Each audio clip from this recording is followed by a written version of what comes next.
আসসালামু আলাইকুম, কেমন আছেন সবাই? আশা করি ভালো আছেন। এই মুহূর্তে দাঁড়িয়ে আপনার বাজেট যদি হয়ে থাকে 15,000 টাকার নিচে, তাহলে আজকের ভিডিওটা আপনার জন্য খুবই গুরুত্বপূর্ণ হতে চলেছে। এই বাজেটের মধ্যেও আজকের ভিডিওতে আমি আপনাদের সাথে 3টি ফোন নিয়ে কথা বলবো, যে ফোনগুলো এক কথায় অসাধারণ, যে ফোনগুলো কিনলে হয়তো আপনার টাকাগুলো নষ্ট হবে না। আপনি এক কথায় চোখ বুজে ফোনগুলো কিনতে পারেন। তো চলেন একে একে আমরা 3টি ফোন সম্পর্কে বিস্তারিত জেনে আসি।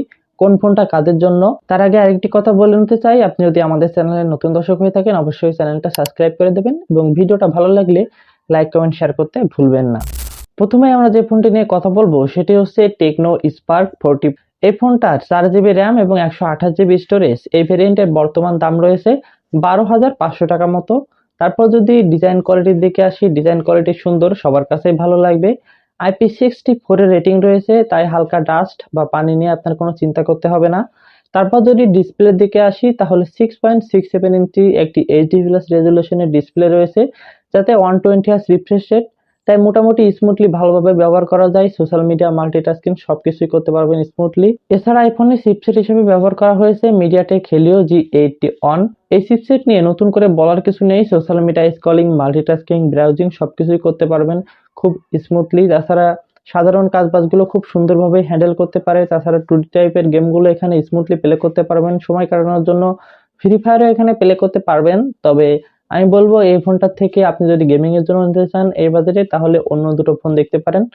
তারপর যদি এই ফোনের ক্যামেরার দিকে আসি, তাহলে এই ফোনে 13 মেগাপিক্সেলের একটি মেইন শুটার ব্যবহার করা হয়েছে এবং 8 মেগাপিক্সেলের ফ্রন্ট ফেসিং ক্যামেরা। ক্যামেরার দিক থেকে এই ফোনটা একটু পিছিয়ে আসে, তবে এই ফোনের ব্যাটারি ব্যাকআপ কিন্তু আপনারা ভালো পাবেন। 6000 mAh এর একটি বিগ ব্যাটারি ব্যবহার করা হয়েছে, যার কারণে আপনি অনায়াসে 1 দিন প্লাস ব্যাকআপ পেয়ে যাবেন এবং সাথে থাকছে 80 ওয়াটের চার্জার। এখন আসি এই ফোনটা কাদের জন্য। যাদের বড় একটা ভালো ব্যাটারি ব্যাকআপের ফোন লাগবে তারা এই ফোনটা দেখতে পারেন।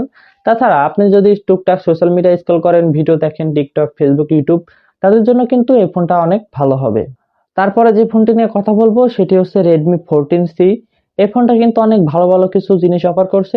8GB RAM, 256GB storage. এই ভেরিয়েন্টের বর্তমান বাজার মূল্য 13,500 টাকার মতো। তাছাড়া যদি ডিজাইনের দিকে আসি, ডিজাইনটাও আপনাদের কাছে ভালো লাগবে। 6.88 ইঞ্চি একটি বড় ডিসপ্লে ব্যবহার করা হয়েছে, যারা টুকটাক গেমিং করবেন বা আপনারা এই ফোনে যখন কন্টেন্ট ওয়াচিং করবেন তখন কিন্তু ডিসপ্লেটা ভালো লাগবে। যার রেজুলেশন রয়েছে এইচডি প্লাস এবং 120 হার্জ রিফ্রেশ, তাই মোটামুটি স্মুথলি ভালোভাবে ব্যবহার করা যায়। তারপর যদি চিপসেটের দিকে আসি, তাহলে এই ফোনটা চিপসেটের দিক থেকে এগিয়ে আছে। MediaTek Helio G80 on ultra চিপসেটটা ব্যবহার করা হয়েছে।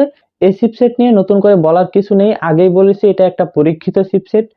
যেহেতু 8GB র্যাম রয়েছে, তাই এই ফোনটি দিয়ে কিন্তু আপনারা টুকটাক গেমিং এর পাশাপাশি ফ্রি ফায়ারও প্লে করতে পারবেন। লোয়ার সেটিংসে হাই গ্রাফিক্সে আবার খেলতে যায় না, এই বাজেটে হাই গ্রাফিক্স আশা না করাই ভালো। আপনারা লোয়ার সেটিংসে মোটামুটি স্মুথলি গেম প্লে করতে পারবেন। এই বাজেটে পারফরমেন্স সব দিক থেকেই ঠিক আছে। তারপর যদি ক্যামেরার দিকে আসি, তাহলে 50 মেগাপিক্সেলের মেইন শুটার ব্যবহার করা হয়েছে এবং 13 মেগাপিক্সেলের ফ্রন্ট ফেসিং ক্যামেরা। বাজেট হিসেবে ক্যামেরার রেজাল্ট কিন্তু খারাপ না, কাজ চালানোর মতো ছবি এখান থেকে ক্লিক করা যায়। তারপর যদি ব্যাটারির দিকে আসি, তাহলে 5160 mAh এর একটি ব্যাটারি ব্যবহার করা হয়েছে। অনায়াসে 1 দিন মতো ব্যাকআপ পেয়ে যাবেন এবং বক্সে আপনারা 18 ওয়াটের চার্জার পেয়ে যাবেন, যেটা দিয়ে আপনার ফোনটাকে চার্জ করতে পারবেন। এবারে যে ফোনটি নিয়ে কথা বলবো, এই ফোনটাও কিন্তু পারফরমেন্স, ব্যাটারি, ক্যামেরা সব দিক থেকেই ভালো।